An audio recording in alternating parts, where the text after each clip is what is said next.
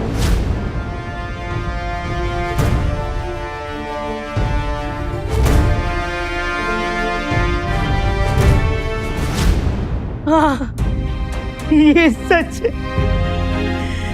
तारा के माँ बापों ने थोड़ा दहेज दिया था, पर उस दहेज के बारे में हम लोगों ने कभी सोचा नहीं था और हम लोगों को बहुत चाहती थी। अगर वो जिंदा भी रहती ना तो भी हम लोगों को छोड़कर वो महके नहीं जाती। तारा भाई साहब अपने साथ दहेज में बहुत सारा सामान लेकर आई थी, सोना चांदी नगद। मैं तो थी ना शादी में, सब देखा अपनी आंखों से। प्रताप के मरने के बाद अगर वो जिंदा रहती तो अपना सारा सामान महके लेके वापस चली जाती, तो उनका नुकसान हो जाता। इसलिए उसके सासरे वालों ने उसे सती बना दिया होगा। जज साहब, ये पड़ोसी तुम्हारे परिवार के साथ जले हैं, तभी तो उल्टा सीधा बोल रहे हैं, वरना हमारे यहाँ तो उल्टी गंगा बही थी। प्रताप के मरने के बाद तो हम सब लोगों ने उसको समझाया कि तारा तू अपने मायके वापस चली जा, लेकिन तारा ने हम सबकी एक न मानी। कहने लगी भाभी साहब मैं अपने बीन की चिता के साथ ही जल जाना चाहती हूँ, लेकिन ये छोरी राधिका ना हमारे भोले भाले गांव वालों को बहकावे है अपने अखबार के खबर के खातिर, तभी तो ये सब करे हैं। तो आप लोगों ने तारा को ऐसा कदम उठाने से रोका क्यों नहीं? रोका था साहब, हाँ रोका था साहब।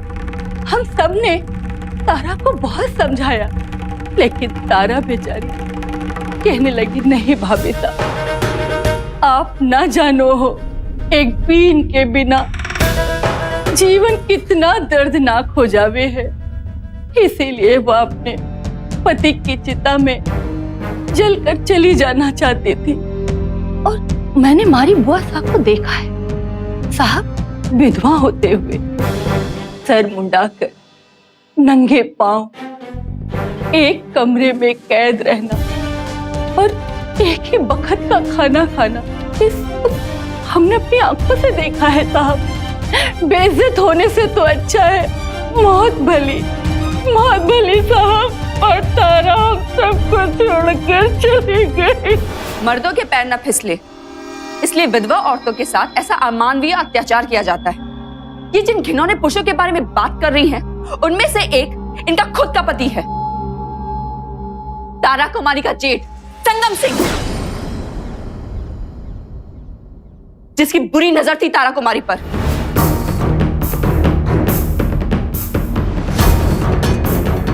ये क्या कर रहे हैं आप भाई साहब?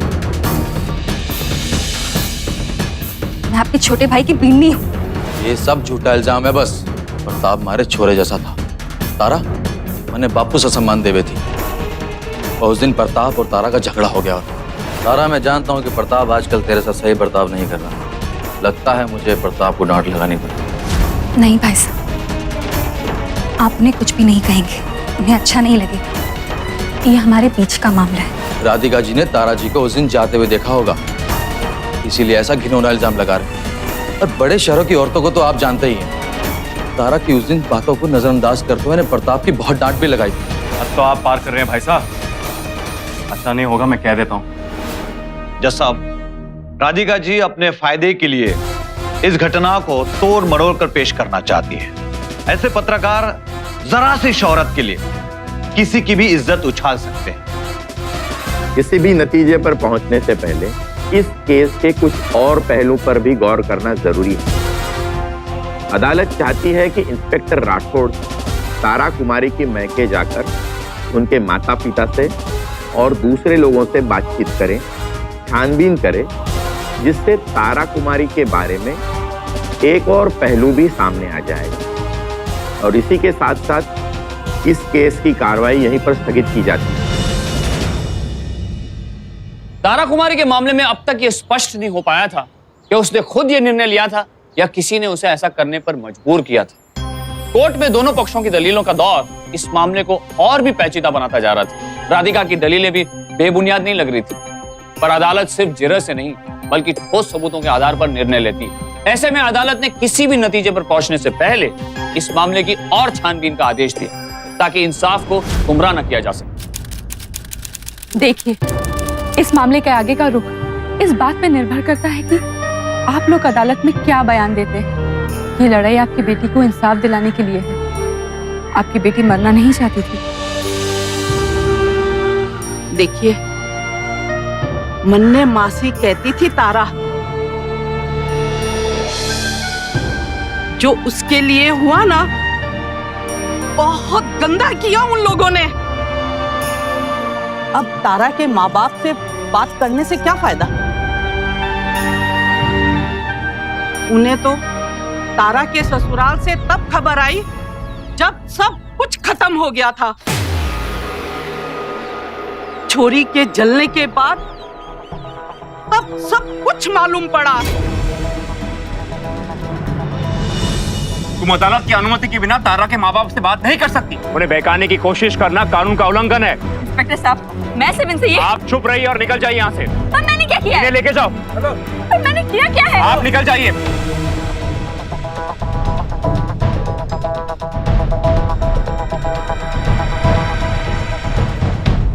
हमारी तारा बहुत ही जिंदा दिल थी साहब, ये बात सच है।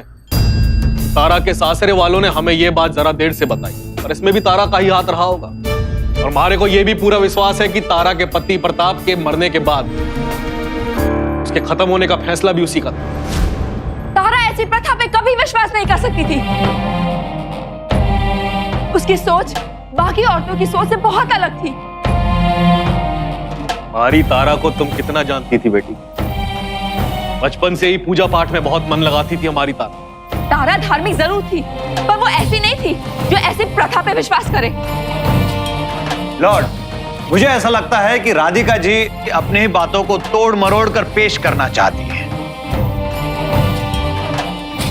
राधिका जी, आप इस तरीके से अदालत की कार्रवाई में बार बार रुकावट मत डालिए।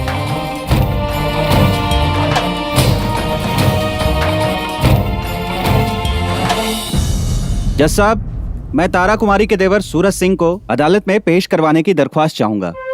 वो इस मामले में रोशनी डाल सकता है। इजाजत है। Thank you sir. जज साहब, सूरज सिंह का स्वास्थ्य आजकल ठीक नहीं रहता। लेकिन इस मामले की पेचीदेपन को मद्देनजर रखते हुए अदालत सूरज सिंह को अगली सुनवाई में उपस्थित होने का आदेश देती है। अदालत के आदेश पर सूरज को तलाशने पुलिस हवेली पहुंच गई और राधिका भी सूरज को तलाशने हवेली पहुंच गई। मुझे सूरज सिंह से मिलना है। सूरज घर पर ना है। मुझे पता है वो यहीं पे है। हम उससे बिना मिले नहीं जाएंगे। और मती मारी गई है छोरी। चल निकल जा यहाँ से। चल निकलो यहाँ से। अरे ये क्या कर रही हैं आप? देखो साहब, ये छोरी ना हमारे परिवार की भावनाओं के साथ खिलवाड़ करे है। इन सबसे परेशान होकर सूरज पता नहीं कहाँ चला गया है। देखिए, हमें माफ कीजिए, पर अदालत के आदेश का पालन करते हुए हमें सूरज सिंह को तलाश करके अदालत के सामने पेश करना ही पड़ेगा। अदालत में एक भी ऐसा शख्स मौजूद नहीं था जिसका बयान राधिका के पक्ष में, यहां तक कि तारा के माता पिता का बयान भी राधिका की उम्मीदों पर पानी फेर। ऐसे में उम्मीद की एक किरण तारा के देवर सूरज के बयान से जुड़ी थी, जो अभी तक कोर्ट में पेश नहीं हुआ था। लेकिन सूरज तो गायब था। कहां था वो? क्या उसकी गुमशुदगी एक सोची समझी साजिश थी या ये महज एक इत्तेफाक? जो भी हो, राधिका और पुलिस ने सूरज को तलाशने की मुहिम शुरू कर दी ताकि इस राज को बेपर्दा किया जा सके।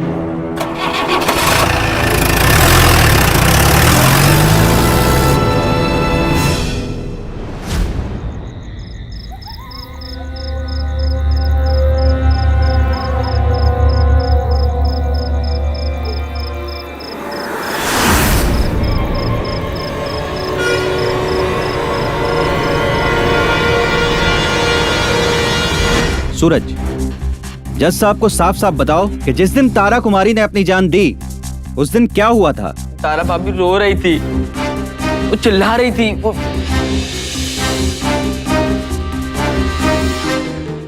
उन्हें कहीं पकड़ के ले जा रहे थे।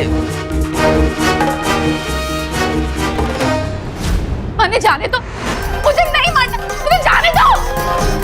मासा, मासा इनको बोलो ना मुझे नहीं लेके जाए। मासा, मासा।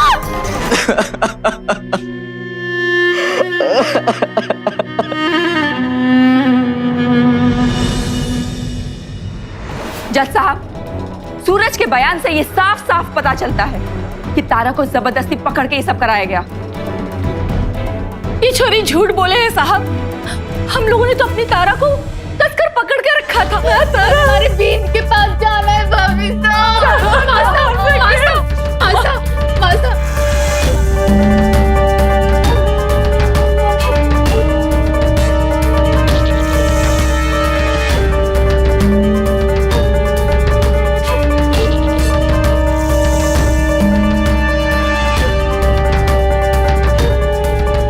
झूठ है ये।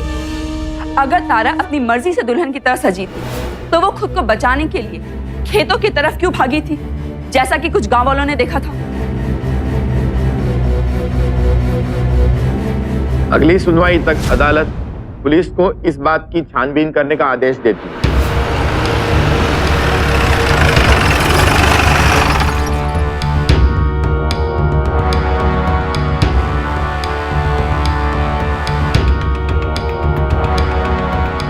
तुम लोग तारा कुमारी को जानते थे क्या?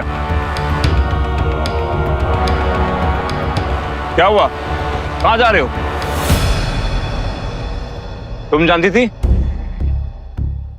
जानू हूँ, हमारा नाम सत्तो है। मैं तारा भाईसा के ससुरे में काम किया करती थी। बहुत बुरा हुआ तारा भाईसा के साथ। नशे में आग में बिठा दिया गया। नशे में मतलब? और नहीं तो क्या, नशे में ना होती तो आग में बैठती क्या?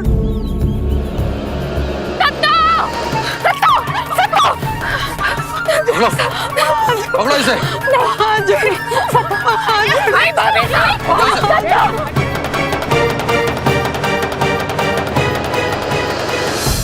जज साहब, तब तारा को अपने दर्द का एहसास होने लगा था, तभी उसने अपने दर्द का निवारण खुद ढूंढ निकाला।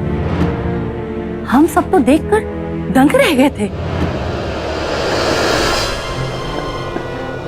बेचारी जड़ी बूटी का काढ़ा पिएगी तो दर्द थोड़ा कम होगा।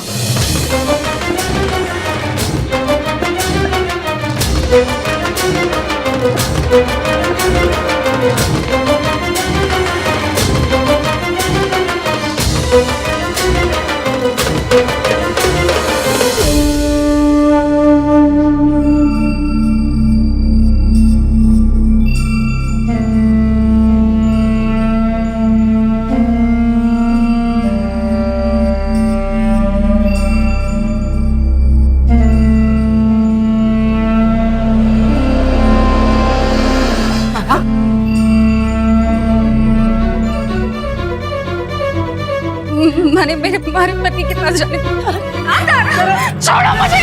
सूरज से डरो।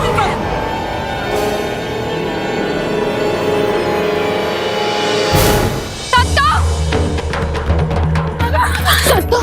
सत्तो, सत्तो, सत्तो हमारी मदद कर। सत्तो, सत्तो, सत्तो, मुझे ना हमारे बहन के पास जाना। सत्तो, ये सब झूठ है। जज साहब, ये लोग सच को तोड़ मरोड़ के आपके सामने पेश कर रहे हैं। मैं खुद उस जगह पे मौजूद थी जहां पे तारा को उसके मरे हुए पति के साथ जिंदा जला दिया गया।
हाँ, ये सच है साहब कि तारा बहुत रोई जा रही थी। और कौन बींदरी ऐसी होगी जो अपने बीन को चिता पर देखकर ना रोवेगी साहब। तारा हम सबसे अपने आप को छुड़ाकर अपने पति के चिता पर भागी जा रही थी, दौड़ी जा रही थी साहब। एक बात बताइए पद्मा जी, क्या तारा कुमारी ने चिता पर से उठकर भागने की एक बार भी कोशिश नहीं की? जी हाँ, वो जोर जोर से चिल्ला रही थी, हाथ हिला हिला के सबसे विनती कर रही थी कि उसे कोई बचा ले। वो चिता से उतरना भी चाहती थी, पर इन लोगों ने उसे ऐसा करने नहीं दिया। जज साहब, ये शहरी छोरी को कुछ पता नहीं है। अरे हमारी तारा बहू तो हाथ हिलाकर सबको आशीर्वाद दे रही थी, और ये तो हमारे सबके लिए बहुत सौभाग्य की बात है। हमारी तारा बहू भागने वालों में से नहीं थी। बस करो, हमारी बेटी वापस ना जावेगी ये सबसे।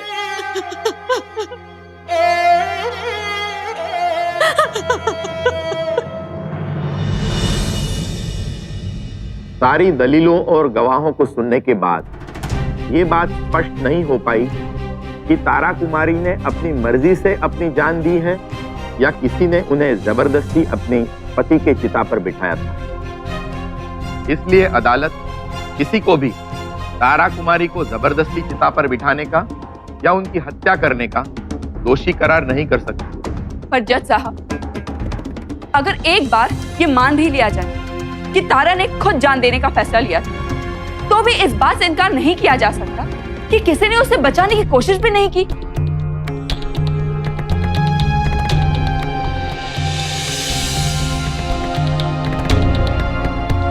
जबकि वो वहां पे जिंदा बैठी थी। क्या ये कानून की नजर में गुनाह नहीं है? सारी बातों पर गौर तलब करने के लिए ये अदालत अगले हफ्ते तक मुलतवी की जाती है। इस मामले में पर्याप्त सबूतों और गवाहों की कमी को मद्देनजर रखते हुए किसी को भी इस हत्या का दोषी नहीं ठहराया जा सकता।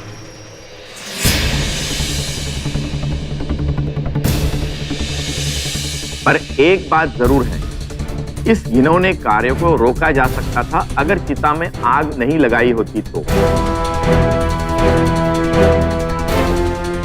और राधिका जी और कुछ अन्य महिला संस्थाओं के उठाए सवालों पर विचार करते हुए कुछ मौजूदा कानूनों का संशोधन किए जाने के लिए अर्जी पेश की गई है, जिसकी बदौलत किसी भी औरत को अपनी मर्जी से हो या जबरदस्ती सती बनाया जाना कानूनन एक हत्या माना जाए, और साथ ही ऐसी प्रथा को रोक लगाने के लिए इसका समर्थन करने वालों को भी अपराधी माना जाए।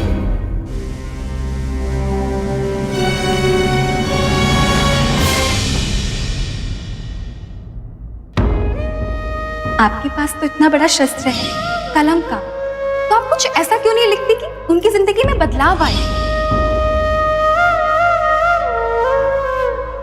तारा कुमारी के सती मामले में न्याय तो पूर्ण नहीं हो पाया था, पर खास बात यह थी कि इस मामले की वजह से ऐसे अमानवीय कुप्रथाओं के खिलाफ कानून में संशोधन किया गया। उनके मुताबिक सती कुप्रथा को कानूनी तौर पर हत्या माने जाने का निर्णय लिया गया, और किसी का भी इस कुप्रथा के प्रति समर्थन को कानूनी तौर पर अपराध मानकर उसे 7 साल की कारावास की सजा दिए जाने का भी फैसला लिया गया। सती जैसी कुप्रथा जो एक विधवा औरत से उसके जीने का अधिकार छीन लेती थी, वो कहीं ना कहीं धीरे धीरे हमारे समाज से मिटने लगी। पर विधवा औरतों के साथ होने वाले दुर्व्यवहार के पीछे आज भी कई अंधविश्वास हैं, जिन्हें भी जड़ से मिटाना हमारा फर्ज है। तभी एक पति के ना होने पर भी एक औरत स्वाभिमान से अपनी जिंदगी बिता सकती है। कल फिर मिलेंगे ऐसी एक बेमिसाल कहानी के साथ। तब तक सावधान इंडिया, 100 दिन 100 फाइट बैक। तो